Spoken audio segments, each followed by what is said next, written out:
Hi everyone, it's Andrea over at Sewspire.com, and today I am here to show you how to make another tiny little holiday gift.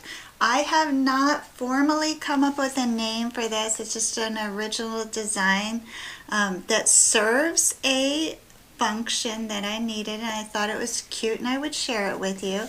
There is a split ring like you would have on your key fob there that will attach to the spiral end of any notebook.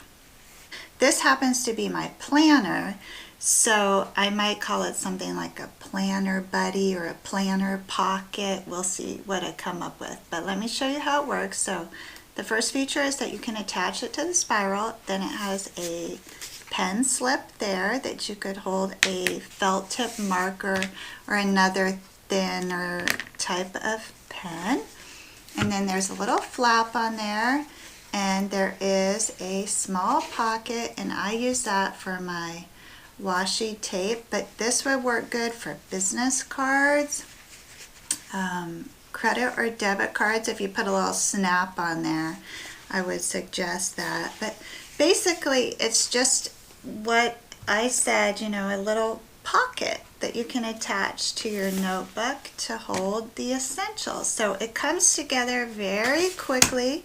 For this project, you're going to need 3 pieces of cotton fabric that measure 5 inches wide by 8 inches long, as well as a smaller cut of fabric that measures 3 by 5.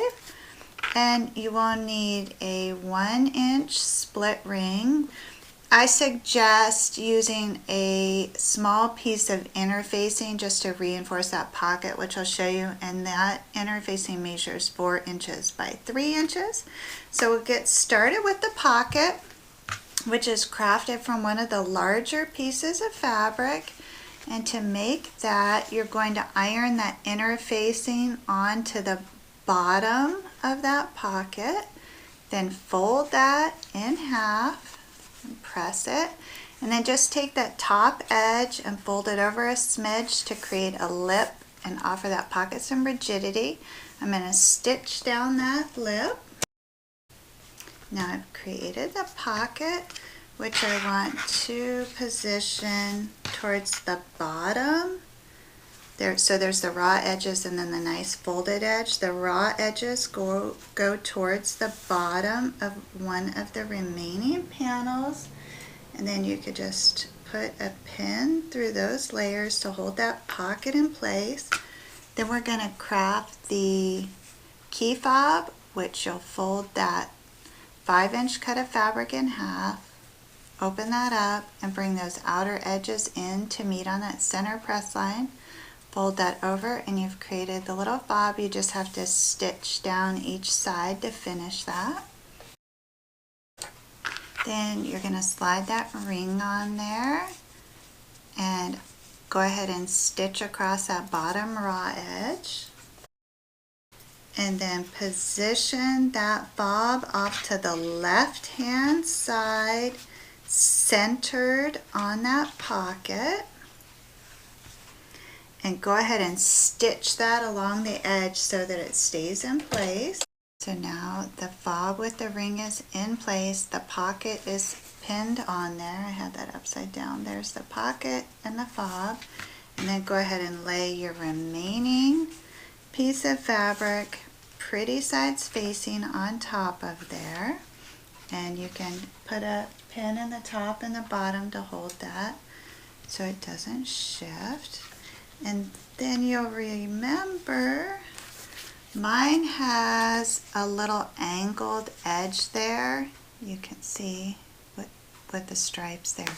So the way that I attained that angle was to just cut off a 2-inch triangle there. And I'll set this down for you so you can see. I'm just going to trim that off, and so I use a little ruler there and my cutting mat. And so I would, at that left hand top corner, you'd start at the very top and then just angle it so it comes down 2 inches on that right hand side, and you just cut right across there, and now you have this great angled top. So now I'm going to stitch up across that angle and down. I'm going to leave this bottom open. Then go ahead and trim away any excess there. You don't want to cut through those stitch lines though. And you have that one pin on the inside, so take that out. And then turn this right side out. And poke out that top corner as best you can. Then you want to head on over to the iron and press that top down. Okay, so the key fob is off here to the right. The pocket lip is there. The angled edge has been pressed. Now to finish this, you just want to flip that pocket around. So now the key fob is on the inside, or key ring. And then just line up those edges and stitch across that bottom raw edge. And then go ahead and trim away that excess.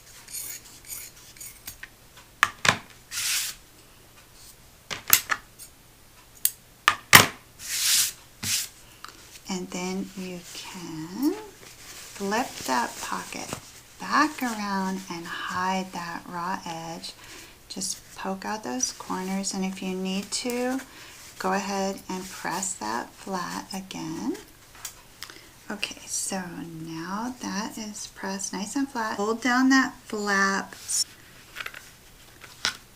Let's take that from the top of the pocket, which you can feel that top of the pocket, to the top of the fold. Let's make that 1 inch. Now you're going to stitch straight across there, right above, just a smidgen above that pocket, because you don't want to stitch the pocket closed, okay? Now you can see your pen will slide right in the top there, and you can attach this to any spiral. You could probably use it on your key fob too, anything that you could attach it to. And then inside, it's a perfect size for business cards, small Post-it notes, or the washi tape. So it's just a cute little fun project, which is the theme of this ongoing series that we're producing now through the end of the year. So I will be back next week with another tiny handmade gift.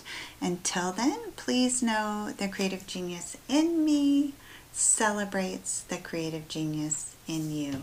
Have a beautiful day, everyone.